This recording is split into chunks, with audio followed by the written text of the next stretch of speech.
Hello everyone. UPHESC assistant professor के लिए ये आज का जीएस मॉडल पेपर नंबर 3 होगा। सभी प्रश्न अत्यंत महत्वपूर्ण हैं। कोई भी प्रश्न ऐसा नहीं है जो कि आपके सिलेबस के मुताबिक ना हो, और सभी प्रश्न बहुत ही ज़रूरी हैं। यहाँ से कुछ प्रश्न आपको डायरेक्टली एग्ज़ाम में देखने को मिलेंगे। हमारा प्रयास है कि जिस भी टॉपिक से क्वेश्चन उठाए गए हैं वो टॉपिक आपको पूरी तरह से पता हो, या कम से कम इतने फैक्ट, इतने पॉइंट्स आपको उस प्रश्न के बारे में बता दिया जाए कि ये प्रश्न कितना भी घुमाकर क्यों न पूछा जाए, उसका आंसर आप कर सकें। तो देखो, पेशेंस, मैंने बार बार कहा है, फिर कह रहा हूँ कि पेशेंस पहली शर्त होती है सफलता के लिए। तो कुल मिला के आज का ये जो मॉक टेस्ट है, इसमें हम 30 प्रश्न हल करेंगे। सभी प्रश्न बहुत ही महत्वपूर्ण हैं। सभी प्रश्न एक दूसरे से ज़्यादा महत्वपूर्ण लगेंगे आपको, तो कोई भी प्रश्न आपको छोड़ना नहीं है। एग्ज़ाम के लिए सारे टॉपिक आपके सिलेबस के मुताबिक हैं, तो बहुत ही ज़रूरी है कि आप इन प्रश्नों को देख कर ही जाएं। एक भी प्रश्न आपका छूटना नहीं चाहिए। और यहाँ पर जो लड़ाई होने वाली है, आपकी जो प्रतियोगिता होने वाली है, वो पॉइंट में होने वाली है। एक एक प्रश्न आपके लिए बहुत ही ज़रूरी है चयन के लिए। तो चलिए शुरू करते हैं। देखिए, पहला क्वेश्चन जो है ना, ये यूपी के बजट से है।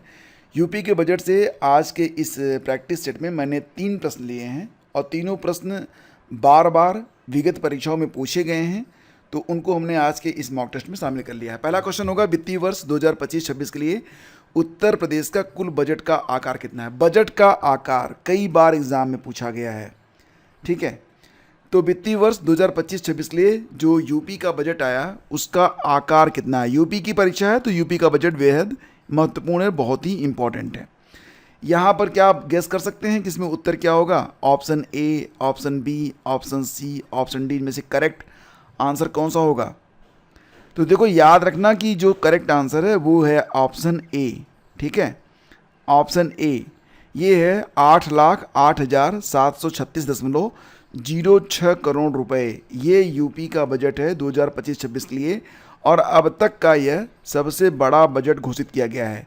एक प्रश्न और भी अक्सर एग्जाम में आ रहा है, मैंने अभी कुछ परीक्षाएं देखी हैं, उनके प्रश्न देखे हैं। जैसे कि ये पूछा जाता है ना कि पिछले वर्ष की तुलना में वर्तमान का जो बजट है वो कितने प्रतिशत अधिक है, कितने प्रतिशत कम है।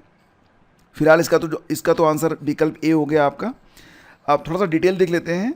तो देखो, ये बजट कब प्रस्तुत किया गया था, तो ध्यान होगा आपको कि यूपी का बजट 20 फरवरी 2025 को प्रस्तुत किया गया था। योगी आदित्यनाथ के नेतृत्व वाली भाजपा सरकार के दूसरे कार्यकाल का, आपको पता है ना कि योगी आदित्यनाथ का यह दूसरा कार्यकाल है, तो दूसरे कार्यकाल का यह चौथा बजट था। जबकि वित्त मंत्री सुरेश खन्ना, जिन्होंने इस बजट को पेश किया था, उनका यह छठा बजट था। ऑल ओवर देखा जाए, योगी आदित्यनाथ का जो पहला कार्यकाल प्लस दूसरा कार्यकाल, कुल मिला के ये उनका 9वां बजट होगा, ठीक है। अब अगला क्वेश्चन देखो, बहुत ही इंपॉर्टेंट है कि उत्तर प्रदेश का 2025-26 का बजट पूर्ववर्ती बजट से कितना प्रतिशत बढ़ा है। गेस करो, 6.9%, 7.3%, 9.8%, या कोई नहीं। गेस कर लिया। सही जवाब इसका क्या है, 9.8%। जी हाँ, बिल्कुल, ऑप्शन सी आपका यहाँ पर बिल्कुल करेक्ट है। तो वर्तमान का जो बजट है, अभी मैंने आपको बताया था वर्तमान बजट कितना है, ये है 8,08,736.06 करोड़ रुपए का। और इसके पहले जो बजट आया था 2024-25 का बजट, ये कितना था, 6,75,587 करोड़ रुपए का। दोनों की तुलना करेंगे तो ये जो बजट है पिछले बजट से 9.8% जो है बड़ा है। तो ये फैक्ट बिल्कुल रट लेना। एक और क्वेश्चन मोस्ट इंपॉर्टेंट में आएगा कि यूपी बजट 2025-26 में राजकोषीय घाटे का लक्ष्य सकल राज्य घरेलू उत्पाद, क्या लिखेंगे आप, इसको क्या लिखते हैं, ग्रास स्टेट डोमेस्टिक प्रोडक्ट का कितने प्रतिशत है, जीएसडीपी का कितने प्रतिशत है राजकोषीय घाटे का लक्ष्य। तो दोस्तों, 2.97% या 3.5%, या फिर 5.23%, या फिर 6.44%। सही जवाब जी हाँ, ऑप्शन ए है, 2.97%। ध्यान से सुनिएगा इसको। 2025-26 में जो राजकोषीय घाटा है, इसका लक्ष्य सकल राज्य घरेलू उत्पाद यानी कि जीएसडीपी का 2.97% रखा गया है, जो कि FRBM एक्ट, ये इंपॉर्टेंट है, हो सकता है कि फुल फॉर्म पूछ लिया आपसे FRBM का। तो ये होता है fiscal responsibility and budget management act. तो ये जो है ना FRBM एक्ट से कम है, यानी कि संतोषजनक है। 3.5 रखा गया है FRBM एक्ट में, तो ये उससे भी कम है, 2.97% ही केवल यहाँ पर रखा गया है। अगला क्वेश्चन देखिए, यूपी बजट 2025-26 में किस शहर में AICT विकसित करने की घोषणा की गई है? किस शहर में AICT को बनाया जाएगा? वाराणसी, नोएडा, लखनऊ या फिर अयोध्या? सही जवाब जी हाँ, ऑप्शन सी है, लखनऊ में। ठीक है, अगला क्वेश्चन देखते हैं, रानी लक्ष्मीबाई स्कूटी योजना किस राज्य सरकार ने छात्राओं को उच्च शिक्षा की ओर आकर्षित करने और ग्रामीण क्षेत्र की छात्राओं को शिक्षा के प्रति जागरूक करने के लिए शुरू की है? योजना का नाम क्या है? रानी लक्ष्मीबाई स्कूटी योजना। आपको याद होगा जब यूपी का बजट आया था तो इस योजना का जिक्र किया गया था। ठीक है, यूपी बजट 2025-26 में ही। तो यह यूपी की योजना है, विकल्प ए आपका यहाँ पर बिल्कुल करेक्ट है। ठीक है, ये आपके 5 प्रश्न हो गए, 30 प्रश्न हैं। तो चलिए आगे बढ़ते हैं। अब अगला क्वेश्चन देखिए, बहुत ही इंपॉर्टेंट क्वेश्चन है, करप्शन परसेप्शन इंडेक्स के बारे में बात हो रही है यहाँ पर। इसको आप CPI भी लिखते हैं, CPI 2024। तो भ्रष्टाचार बोध सूचकांक 2024 जो कि जारी करता है कौन? इस जर्मनी की एक संस्था है, ट्रांसपेरेंसी इंटरनेशनल के द्वारा जारी किया जाता है। थोड़ा मैं कलर बदल लूँ, तो ट्रांसपेरेंसी इंटरनेशनल के द्वारा ये जारी किया जाता है। कब जारी किया गया? फरवरी 2025 में जारी किया गया था। 2024 का आंकड़ा है ये। तो इसमें ये पूछ रहे हैं कि भारत की रैंक में पूर्व वर्षों की तुलना में क्या हुआ है? गिरावट हुई है, मतलब भ्रष्टाचार बढ़ा है, या सुधार हुआ है, मतलब भ्रष्टाचार घटा है, कोई बदलाव नहीं, भारत शामिल नहीं, क्या विकल्प? तो क्या आपको याद है? देखो यहाँ पर क्या हुआ है ना कि 2024 की जो रिपोर्ट आई है वो 2023 की तुलना में भ्रष्टाचार जो है वो बढ़ा है। ठीक है, विकल्प ए आपका यहाँ पर करेक्ट है। तो देखो, ट्रांसपेरेंसी इंटरनेशनल के बारे में थोड़ा जान लो। यह जर्मनी की संस्था है और ये क्या करती है? ये अंक प्रदान करती है 0 से लेकर 100 के बीच में। तो 0 का मतलब बहुत ज़्यादा भ्रष्ट होगा, जितने ज़्यादा अंक आपको मिलेंगे उतना अच्छा आपका रैंक माना जाएगा कि आप उतने ईमानदार हैं। जैसे कि सबसे ईमानदार माना गया है किसको? डेनमार्क को। डेनमार्क को कितने अंक दिए गए हैं? डेनमार्क को दिए गए हैं 90 अंक। कितने? 90। और दूसरे स्थान पर कौन है? दूसरे स्थान पर फिनलैंड है। फिनलैंड को दिए गए हैं 2 अंक कम, 88 अंक हैं। अब भारत को कितने अंक प्रदान किए गए हैं? तो मैं आपको बता दूं कि भारत जो है 2024 में 38 नंबर पाया है और 23 में पाया था 39 नंबर। तो 1 नंबर ज़्यादा था 2023 में, इस बार नंबर कम हो गया, लेकिन रैंक जो है ना काफ़ी चेंज हो गई। कुल 180 देशों पर यह रैंक जारी होती है। इस साल भारत 96वें स्थान पर आ गया है, मतलब 180 देशों में 95 देश हमसे ज़्यादा ईमानदार हैं और हम 96वें स्थान पर हैं। और 2023 में आंकड़ा 93 का था, यानी कि 92 देश सबसे ज़्यादा ईमानदार थे। और ट्रांसपेरेंसी इंटरनेशनल कहाँ की संस्था है? तो यह जर्मनी की है। ठीक है, तीसरे स्थान पर कौन है? तो टॉप पर तो आ गया आपका डेनमार्क, दूसरे स्थान पर है फिनलैंड, तीसरे स्थान पर आ गया आपका कौन सा? सिंगापुर। सिंगापुर का स्कोर कितना है? 84 है। ठीक है, और भारत का स्कोर कितना है? 38 है। ठीक है, 100 में कितने नंबर पासिंग मार्क होते हैं बताओ? बिल्कुल उसी पे याद रहेगा आपको। ठीक है, 8वां हिंद महासागर सम्मेलन कहाँ पर संपन्न हुआ है? बहुत ही अच्छा प्रश्न है ये। 8वां हिंद महासागर सम्मेलन कहाँ पर संपन्न हुआ है? तो देखो, जो ये 8वां हिंद महासागर सम्मेलन था ये ओमान में संपन्न हुआ है। विकल्प बी आपका यहाँ पर सही है। ओमान की राजधानी कहाँ है? मस्कट। तो इंडिया फाउंडेशन के नेतृत्व में ओमान के विदेश मंत्रालय, ओमान का जो विदेश मंत्रालय है, और सिंगापुर स्थित Rajaratnam school of international studies के सहयोग से इसे फरवरी के महीने में आयोजित किया गया था। इसकी एक थीम भी लगाई गई, समुद्री साझेदारी के नए क्षितिज की यात्राएं। क्षितिज का मतलब क्या समझते हो क्या? कितने लोग जानते हैं क्षितिज का अर्थ? क्षितिज मतलब क्या होता है? फटाफट बताओ, आर के लिए प्रश्न महत्वपूर्ण हो सकता है। ठीक है, तो पहला हिंद महासागर सम्मेलन हुआ था 2016 में, सिंगापुर में हुआ था, ध्यान देना इस पर। और अब जो हुआ है ये 8वां था, ठीक है, कब हुआ था? फरवरी 2025 में हुआ था। आगे बढ़ते हैं। पहला हिंद महासागर सम्मेलन कहाँ हुआ? सिंगापुर में 2016 में। दूसरा हुआ था कोलंबो में। अब अगला क्वेश्चन मोस्ट इंपॉर्टेंट आएगा आपका, राष्ट्रीय जलमार्ग 2, ठीक है, समझ रहे हैं आप? राष्ट्रीय जलमार्ग 2 के बारे में बात हो रही है, यानी कि नेशनल वाटरवेज 1 और नेशनल वाटरवेज 2, NW1 NW2। बता सकते हो आप कि NW1 जो है ये कहाँ से कहाँ तक है, NW2 कहाँ से कहाँ तक है? आगे बताता हूँ आपको, अगर आपको पता है तो बताओ। अब यहाँ पर प्रश्न ये है कि राष्ट्रीय जलमार्ग 2 पर एक स्थान है, जोगी घोपा अंतर्देशीय जल टर्मिनल बनाया गया है, ठीक है। जोगी घोपा अंतर्देशीय जल टर्मिनल का उद्घाटन बंदरगाह, जहाजरानी और जलमार्ग मंत्री सर्बानंद सोनोवाल ने किया। कब? 18 फरवरी को। प्रश्न यही है कि जोगी घोपा अंतर्देशीय जल टर्मिनल कहाँ पर स्थित है? तो ध्यान देना कि बनाया गया है राष्ट्रीय जलमार्ग 2 पर, और इसका नाम है जोगी घोपा अंतर्देशीय जल टर्मिनल। और ये कहाँ पर बनाया गया? तो ये बनाया गया है असम में। विकल्प ए आपका करेक्ट है, ठीक है। अब डिटेल्स आपको पता होना चाहिए क्योंकि ये बहुत इंपॉर्टेंट है। देखो, असम का एक ज़िला है, उसका नाम है बोगईगांव। बोगईगांव जो ज़िला है उसमें ब्रह्मपुत्र नदी के किनारे एक जोगी घोपा शहर है, तो वहीं पर इसे डेवलप किया गया है। किसको? जो मैंने अभी आपको बताया, जोगी घोपा अंतर्देशीय जल टर्मिनल को। तो जोगी घोपा शहर में जोगी घोपा अंतर्देशीय जल टर्मिनल को विकसित किया गया है, बनाया गया है, ठीक है। Inland water terminal. अब देखो, बांग्लादेश और भूटान के साथ भारत के द्विपक्षीय व्यापार के लिए यह अत्यंत महत्वपूर्ण होगा।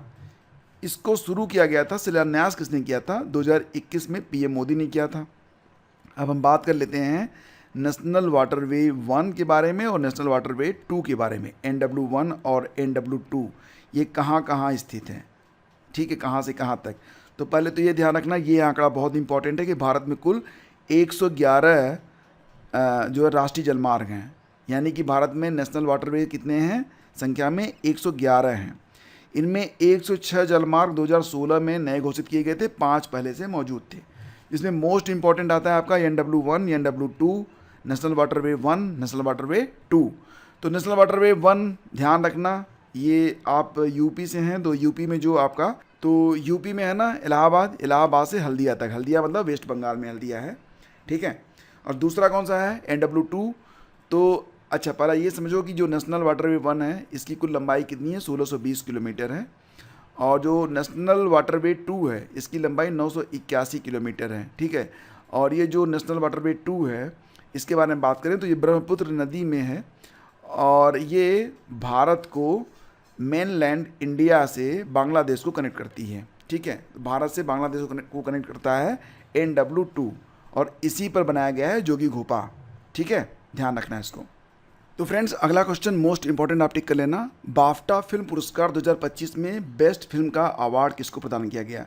यहाँ पर जितने विकल्प हैं सारे बहुत ही इंपॉर्टेंट हैं।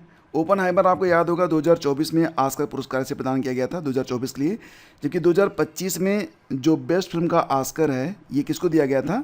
तो ये अनोरा मूवी को दिया गया था, ठीक है। ये 2 क्लियर हो गए आपके। अब यहाँ पर कांक्लेव मूवी जो है ना ये विनर बनी है बाफ्टा फिल्म पुरस्कार 2025 में। जो बेस्ट फिल्म चुनी गई है ये चुनी गई है कांक्लेव। विकल्प बी आपका यहाँ पर करेक्ट है, यानी कि विकल्प बी ही हमारा जो है ये आंसर है। अब बाफ्टा का फुल फॉर्म कई बार एग्जाम में पूछा जाता है, British academy of film and television arts, और 2025 में ये इसका 78वां संस्करण था जिसका आयोजन लंदन में किया गया था, लंदन के रॉयल अल्बर्ट हॉल में 16 फरवरी के दिन। कांक्लेव को ध्यान रखिएगा कि कांक्लेव मूवी को सर्वाधिक 12 श्रेणियों में नामांकित किया गया था, लेकिन ब्रैडी कार्बेट की जो द ब्रूटलिस्ट मूवी है और एडवर्ड बर्गर की जो कांक्लेव है, दोनों ने सर्वाधिक 4 अवार्ड अपने नाम किए हैं। लेकिन बेस्ट फिल्म कौन सी चुनी गई? बेस्ट फिल्म चुनी गई है कांक्लेव। ध्यान देना कि अगर हम बात करें बाफ्टा में बेस्ट फिल्म के बारे में तो ये पुरस्कार मिला है कांक्लेव को, जबकि अगर हम ऑस्कर के बारे में बात करेंगे ना तो ऑस्कर में ये जो पुरस्कार है ये दिया गया है अनोरा मूवी को, ठीक है। इतनी बातें समझ गए आप। इसके बाद आगे बढ़ते हैं। बेस्ट डायरेक्टर का अवार्ड जो है ये ब्रैडी कार्बेट को गया है, द ब्रूटलिस्ट ये। जबकि अगर हम बात करें ऑस्कर में तो ऑस्कर में जो बेस्ट डायरेक्टर चुने गए हैं वो अनोरा मूवी के बनाने वाले जो डायरेक्टर हैं, क्या नाम है उनका? सीन बेकर चुने गए हैं। बेस्ट एक्ट्रेस का अवार्ड मिकी मेडिसिन को दिया गया है अनोरा मूवी के लिए, ठीक है। और ध्यान देना कि जो ऑस्कर था ना उसमें भी यही सेम है, इसमें कोई चेंज नहीं है। बेस्ट एक्टर का अवार्ड एडियन ब्रॉडी को गया है द ब्रूटलिस्ट के लिए, ठीक है। इतनी चीज़ें आपको पता होनी चाहिए। ऑस्कर में भी ये बिल्कुल सेम है, ठीक है। तो यहाँ पर कई सारी चीज़ें जो है मैच हो रही हैं, उनको ध्यान देना। बस दो चीज़ें, बेस्ट एक्टर और बेस्ट एक्ट्रेस का अवार्ड सेम है। बाकी बेस्ट फिल्म चुनी गई है ऑस्कर में अनोरा, और बेस्ट डायरेक्टर चुने गए हैं कौन, सीन बेकर, ठीक है। इतनी बातें याद होनी चाहिए आपको। मैं तुलनात्मक बता देता हूँ ताकि आपको याद रह सकें, ठीक है। अगर कन्फ्यूज़न होता है तो बता दीजिएगा, मैं अगली बार से प्रयास करूँगा कि दो चीज़ों को मिक्स ना किया जाए, तुलना ना की जाए। 2 मार्च 2025 को ये 97वें ऑस्कर पुरस्कार समारोह में किस फिल्म ने सर्वश्रेष्ठ फिल्म सहित 5 ऑस्कर जीते? बहुत ही इंपॉर्टेंट क्वेश्चन आपका यहाँ पर बनता है ये। 2 मार्च 2025 को हुए। अब देखो बाफ्टा जो पुरस्कार होता है ना, ये ऑस्कर से पहले दिया जाता है। तो 2 मार्च को आयोजित हुआ था 97वां ऑस्कर पुरस्कार 2025। इसमें सर्वश्रेष्ठ फिल्म जो है ये चुनी गई है कौन सी, अनोरा। अभी मैंने आपको बताया था, विकल्प बी आपका करेक्ट है। और ध्यान देना कि अनोरा ने सर्वश्रेष्ठ फिल्म सहित 5 ऑस्कर जीते हैं, जबकि एडियन ब्रॉडी को द ब्रूटलिस्ट के लिए सर्वश्रेष्ठ अभिनेता और माइकी मेडिसन को अनोरा के लिए सर्वश्रेष्ठ अभिनेत्री का पुरस्कार प्रदान किया गया, जैसा कि मैंने आपको यहाँ पर बताया था, ठीक है। अंतर्राष्ट्रीय मातृभाषा दिवस कब मनाया जाता है? कई बार एग्जाम में ये आता है कि जो अंतर्राष्ट्रीय मातृभाषा दिवस होता है यह किस देश से प्रेरित है। तो देखो ध्यान देना कि अंतर्राष्ट्रीय मातृभाषा दिवस की जो प्रेरणा मिली है वो हमें मिली है बांग्लादेश से, और ये होता है प्रतिवर्ष कब, 21 फरवरी को होता है। विकल्प डी आपका यहाँ पर करेक्ट है। बुकर प्राइज 2024 विजेता किताब ऑर्बिटल की लेखिका कौन है? आपको पता है ना कि जो बुकर प्राइज होते हैं 2 प्रकार के होते हैं, एक तो इंटरनेशनल बुकर होता है, एक बुकर होता है। तो जो बुकर प्राइज है ये ऑर्बिटल को दिया गया है, 2024 के बारे में बात करेंगे। तो ये जो ऑर्बिटल किताब है इसकी लेखिका कौन है? सामंथा हार्वे हैं। बाकी देखो हांगकांग, ये आपको याद होगा, साहित्य का नोबेल पुरस्कार दिया गया था 2024 वाला, आपको याद होगा। गगन गिल को कौन सा पुरस्कार मिला था बताओ? गगन गिल को क्या मिला? साहित्य अकादमी पुरस्कार 2024, ठीक है। और सुधा मूर्ति की एक किताब बड़ी चर्चा में है, आगे मैं आपको बताऊंगा इनके बारे में। लेकिन सबसे पहले तो आप ये समझिए कि जो अंतर्राष्ट्रीय बुकर पुरस्कार 2024 है, तो अंतर्राष्ट्रीय बुकर पुरस्कार 2024 में जो विजेता हैं ये जेनी एर्पनबैक है। इनकी किताब जो है कैरोस को ये पुरस्कार दिया गया है, लेकिन ये जो पुरस्कार था जेनी एर्पनबैक और जो ट्रांसलेशन किया गया है माइकल हॉफमैन के द्वारा, दोनों के पुरस्कार प्रदान किया गया है संयुक्त रूप से। सुधा मूर्ति की एक किताब बहुत चर्चा में है, द सर्किल ऑफ लाइफ, ठीक है, जीवन का वृत्त, तो इसको आप पढ़िएगा, बहुत अच्छी किताब है। एक और किताब है the new icon, Savarkar and the fact, ये किताब लिखी गई है अरुण शौरी के द्वारा। और अमिताभ घोष की एक किताब है वाइल्ड फिक्शंस, ठीक है, ये भी आप पढ़िएगा, अच्छी किताब है। ये क्वेश्चन भी मोस्ट इंपॉर्टेंट है, इसको याद रखिएगा कि संयुक्त सैन्य अभ्यास साइक्लोन 2025 का तीसरा संस्करण, ये तीसरा था, कहाँ पर आयोजित किया गया? तो ध्यान देना कि ये तीसरा संस्करण था, तो इसका आयोजन कहाँ पर हुआ? दूसरा वाला कहाँ पर हुआ था? पहला वाला कहाँ पर हुआ था? चौथा वाला कहाँ पर होगा? ये एक क्रम में है, क्योंकि ये जो साइक्लोन नामक अभ्यास है इसे भारत और इजिप्ट यानी कि मिस्र मिलकर करते हैं हर साल। ये तीसरा संस्करण था जो कि कहाँ पर हुआ था? इंडिया में हुआ। तो अगला वाला कहाँ पर होगा? अब इजिप्ट में होगा। दूसरा वाला कहाँ पर हुआ था? ये भी इजिप्ट में हुआ था। सबसे पहला वाला कहाँ पर हुआ था? इंडिया में हुआ था। ये एक क्रम है, ठीक है। तो आयोजन इसका कहाँ पर हुआ था? भारत में। विकल्प ए आपका यहाँ पर करेक्ट है। भारत में कहाँ पर हुआ था? राजस्थान के महाजन फील्ड फायरिंग रेंज में इसका आयोजन किया गया था, और ये आयोजन 10 से 23 फरवरी 2025 तक आयोजित किया गया था। और ध्यान देना कि जो ये चक्रीय वार्षिक है, हर साल ये होता है, तो इसका जो आयोजन स्थल है हर साल बदलता है। अब इस साल वाला 2025 वाला हो गया है कहाँ पर? भारत में हुआ ना, तो 26 वाला कहाँ पर होगा? ये मिस्र में होगा, इसको आप याद रखिएगा। इसके बाद देखते हैं अंडर 19 T20 महिला विश्व कप के दूसरे संस्करण का विजेता कौन बना है। ये थोड़ा याद रखना आपको आसान होगा, आगे मैं आपको बता दूंगा कैसे। देखो अंडर 19 T20 महिला विश्व कप का ये दूसरा संस्करण था। पहला और दूसरा संस्करण दोनों ही संस्करण को जीता गया है भारत के द्वारा, ठीक है, तो आसान हो गया आपके लिए। अंडर 19 T20 महिला विश्व कप पहला और दूसरा संस्करण दोनों जीता है भारत ने। भारत ने दूसरे संस्करण में किसको हराया था? दक्षिण अफ्रीका को हराया था। पहला संस्करण को होस्ट किया था दक्षिण अफ्रीका ने, ठीक है। तो ये दूसरा संस्करण। अब ध्यान देना कि ये जो आयोजन होता है ये 2 साल में होता है। तो तो इसके पहले कब हुआ था? 2023 में हुआ था, भारत जीता। अब हुआ कब? 2025 में हुआ, भारत जीता। और अब कब होगा? 2027 में। ठीक है, तो ध्यान देना इसको। तो भारतीय टीम की कप्तान कौन रही हैं? निकी प्रसाद रही हैं। इसका आयोजन मलेशिया के कुआलालंपुर में किया गया था 18 जनवरी से लेकर 2 फरवरी के बीच में। और पहला संस्करण दक्षिण अफ्रीका में हुआ था, भारत विजेता बना था। तीसरा संस्करण कहाँ पर होगा? 2027 वाला, ये आयोजित होगा बांग्लादेश और नेपाल में। ठीक है, आगे बढ़ते हैं। भारत का सबसे बड़ा एयर शो एरो इंडिया 2025 का आयोजन कहाँ पर किया गया? एरो इंडिया 2025 का आयोजन किया गया था कहाँ पर? तो ये किया गया था बेंगलुरु में। विकल्प सी आपका यहाँ पर करेक्ट है। बेंगलुरु के एलहका एयरफोर्स स्टेशन पर 10 से 14 फरवरी तक इसका आयोजन किया गया था। ये 15वां संस्करण था, 15वीं बार इसे आयोजित किया गया। भारत के कपड़ा उद्योग की सबसे बड़ी प्रदर्शनी, जिसको नाम दिया गया है भारत टेक्स 2025 का आयोजन कहाँ पर किया गया? तो भारत के कपड़ा उद्योग की ये सबसे बड़ी प्रदर्शनी है भारत टेक्स 2025। मैं आपसे पूछूंगा, आप क्या बता सकते हो कि गृह मंत्रालय की जो रिपोर्ट आई थी उसके मुताबिक दुनिया में भारत कपड़ा निर्यात में कौन सा स्थान रखता है? अगर आपको पता है तो कमेंट करो, मैं आगे आपको आंसर बता रहा हूँ। तो देखो, भारत के कपड़ा उद्योग की सबसे बड़ी प्रदर्शनी भारत टेक्स का आयोजन किया गया था कहाँ पर? दिल्ली, नोएडा, गुजरात, जयपुर। सही जवाब है इसका विकल्प ए, दिल्ली में इसका आयोजन किया गया था प्रगति मैदान भारत मंडपम में 14 से 17 फरवरी तक। भारत विश्व में कपड़े के निर्यात में कौन सा स्थान रखता है? ये आपका प्रश्न आ गया, तो ध्यान देना कि 6वां स्थान रखता है। विकल्प सी आपका करेक्ट है, ये गृह मंत्रालय की रिपोर्ट है। हाल ही में चर्चा में रहा डीप सीक क्या है? डीप सीक आपने नाम सुना होगा। डीप सीक क्या है? यह एक जैव प्रौद्योगिकी अनुसंधान परियोजना है, भारत का पहला क्वांटम कंप्यूटर है, अमेरिकी अंतरिक्ष अनुसंधान मिशन है।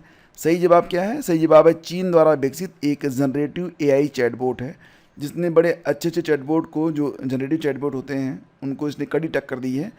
और डीप सीक को बनाया किसने है? डीप सीक को बनाया है चीन के इंजीनियर लियान वेनफिंग ने। इसे मात्र $60 लाख की लागत से बनाया गया, समय लगा 1 साल का, लेकिन इसने अच्छे अच्छे, जैसे कि चैट जीपीटी हो गया, जीमिनी हो गया, सबके इसने हालत ख़राब कर दी है। विश्व का सर्वोच्च पर्यावरण संरक्षण पुरस्कार कौन सा है? बहुत ही अच्छा प्रश्न है ये आपका ईवीएस से। व्हिटले गोल्ड अवार्ड, गोल्डन पांडा पुरस्कार, यूनेस्को सुल्तान कबूस पुरस्कार, गोल्डन 500। तो आपको बताना है कि जो विश्व का सर्वोच्च पर्यावरण संरक्षण पुरस्कार है कौन सा है? सही जवाब है गोल्डन पांडा पुरस्कार, विकल्प बी आपका यहाँ पर करेक्ट है। अब मैं आप लोगों से एक बात कहूँगा, थोड़ा सा पढ़िए इसके बारे में, गोल्डन पांडा पुरस्कार के बारे में पढ़िए, और अगर संभव हो तो आप कमेंट बॉक्स में लिखिएगा ज़रूर। थोड़ा सा लिखेंगे आप लोग ना, तो आपकी जो तैयारी है और बेहतर हो जाएगी। तो गोल्डन पांडा पुरस्कार ये आपके लिए होमवर्क है, आप इसके बारे में पढ़िएगा। मैं कल जब नई क्लास लूँगा तो आपको बताऊँगा इसके बारे में, ठीक है।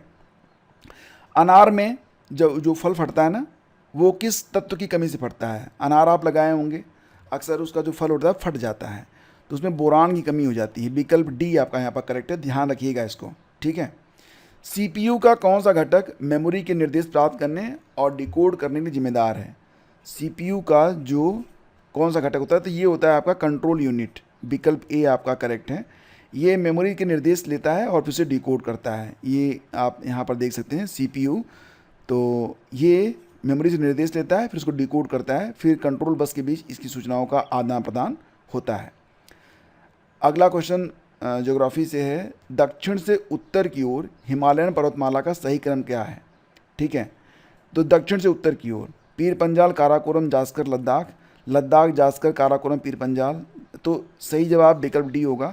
आपको बताना चाहेंगे कि सबसे पहले तो आएगा आपका पीर पंजाल। मैंने इसलिए मैप लगा दिया है ताकि आपको याद हो सके। देखो यहाँ पर क्या पूछ रहे हैं, जब आप मैप देखते हो तो ये आपका ईस्ट होता है, ये वेस्ट होता है, ऊपर नॉर्थ होता है, नीचे साउथ होता है। तो हम क्या पूछ रहे हैं, हम यहाँ पर क्या देख रहे हैं, दक्षिण से उत्तर की ओर, नीचे से ऊपर जाना है हमको। तो आप देख रहे हैं आप ना, सबसे पहले तो आ रहा है आपका पीर पंजाल, फिर आ रहा है आपका जास्कर, फिर लद्दाख, फिर काराकोरम आ रहा है। तो हमको नीचे से जाना है ऊपर तरफ, तब हमको यही क्रम मिलेगा, पीर पंजाल, फिर जास्कर, फिर लद्दाख, फिर काराकोरम, ठीक है। भारत के किस देश की सीमा 3 देशों नेपाल, भूटान और चीन से लगती है? बांग्लादेश, सिक्किम, असम, मेघालय। तो आपको पता है ना सिक्किम की सीमा, ये मैप देख लीजिए, आपको याद रहेगा। देखो ये है आपका सिक्किम, ठीक है, इधर चाइना से लग रहा है, इधर जो है नेपाल से लग रहा है और ये भूटान से भी लग रहा है। नीचे की साइड कौन सा है? ये नीचे जो है ये आपका पश्चिम बंगाल है। समझ गए आप? चलिए आगे बढ़ते हैं। बताइए कि छिलछिला वन्यजीव अभयारण्य किस राज्य में स्थित है? छिलछिला वन्यजीव अभयारण्य के बारे में बात हो रही है। तो ये मिलेगा आपको कहाँ पर? हरियाणा, पंजाब, उत्तर प्रदेश या कर्नाटक? ऑप्शन ए करेक्ट है, हरियाणा में मिलेगा आपको। ठीक है।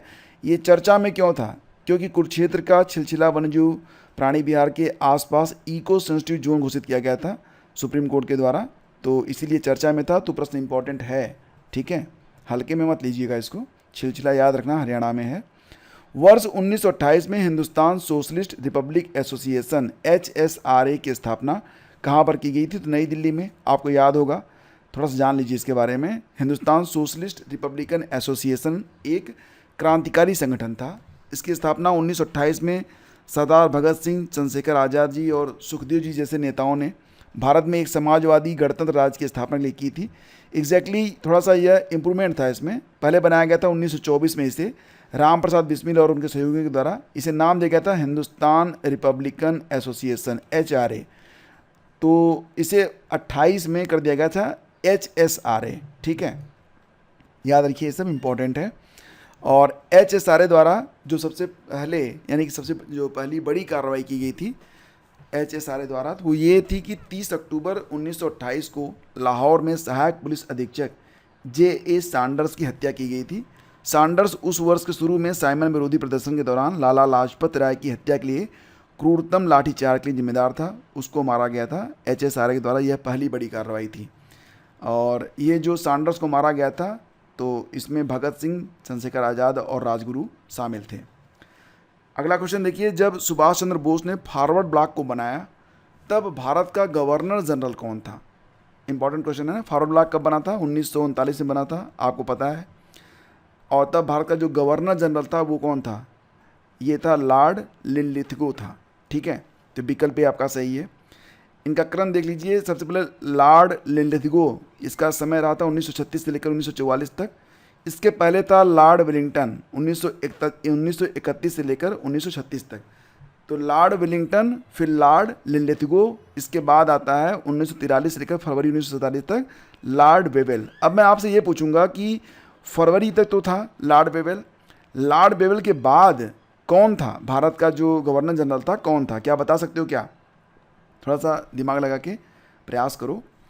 भारतीय राष्ट्रीय कांग्रेस का फॉरवर्ड ब्लॉक एक राजनीतिक दल है जिसकी स्थापना 3 मई 1939 को नेताजी सुभाष चंद्र बोस के द्वारा उत्तर प्रदेश के मकरौर उन्नाव में की गई थी। जिसमें क्या हुआ था ना, मोहनदास करमचंद गांधी से परास्त होने के बाद 29 अप्रैल को भारतीय राष्ट्रीय कांग्रेस के अध्यक्ष पद से सुभाष चंद्र बोस जी ने इस्तीफा दे दिया था। उसके बाद उन्होंने फॉरवर्ड ब्लॉक की स्थापना की थी। ठीक है, अगला क्वेश्चन है, कांची का कैलाशनाथ मंदिर किस शैली में बना है? इंपॉर्टेंट क्वेश्चन है। कांचीपुरम आपको कहाँ पर मिलेगा? तमिलनाडु में मिलेगा। कैलाशनाथ मंदिर अब तक ज्ञात सबसे पुराना मंदिर भी है। तो ये बना है राजसिम्हा शैली में, विकल्प ए आपका सही है। ठीक है, और अब बात हो रही है इस मंदिर के बारे में, तो देख लीजिए थोड़ा सा। मैंने तस्वीर इसलिए लगाया है ताकि ये आपके जहन में रहे। कैलाश मंदिर कांचीपुरम का, इसका निर्माण कौन करवाया था? इसको बनवाया था पल्लव राजाओं ने। पल्लव राजा नरसिंह वर्मन द्वितीय ने इसे बनवाया था। और कब से कब तक बनवाया था? तो इसका निर्माण 700 में शुरू हुआ था और 728 मतलब 28 सालों में बना था। ताजमहल बना था 20 सालों में, ये बना था 28 सालों में। ठीक है, इसके बाद अगर देखा जाए तो राज्य पुनर्गठन अधिनियम 1956 के अनुसार कितने राज्य और केंद्र शासित प्रदेश बनाए गए थे? राज्य पुनर्गठन अधिनियम 1956 के मुताबिक बनाए गए थे कितने राज्य? तो 14 राज्य थे और 6 केंद्र शासित प्रदेश थे। सही जवाब इसका विकल्प डी होगा। अब ध्यान से देखना, वर्ष 1953 में गठित राज्य पुनर्गठन आयोग ने 1955 में राज्यों को 16 राज्य और 3 केंद्र शासित प्रदेशों में पुनर्गठित करने की रिपोर्ट दी थी। लेकिन सरकार ने नवंबर 1956 में पारित राज्य पुनर्गठन अधिनियम के तहत 14 राज्य बनाए और 6 केंद्र शासित प्रदेश बनाए थे। ठीक है, इसके बाद देखिए, मुस्लिम लीग ने सीधी कार्रवाई दिवस करने की घोषणा कब की थी? तो 16 अगस्त 1946 को कलकत्ता में भीषण नरसंहार हुआ था। इसमें मुसलमानों के द्वारा बहुत सारे हिंदुओं को मारा गया था और यह घटना 1946 के कलकत्ता दंगों के लिए भी जानी जाती है। इतिहास पढ़ा करिए आप लोग, अच्छी बात रहती है, पता होना चाहिए हमको।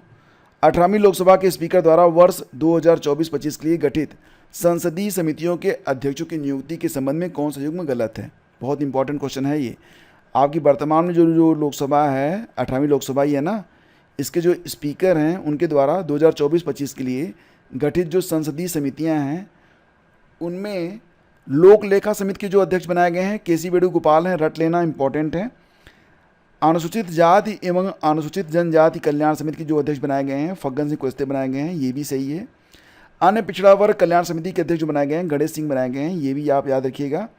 अब प्राक्कलन समिति के अध्यक्ष जो हैं ये गलत बताया गया है, तो ये जो है ना हमारा उत्तर तो बन जाएगा, लेकिन प्राक्कलन समिति के अध्यक्ष कौन हैं?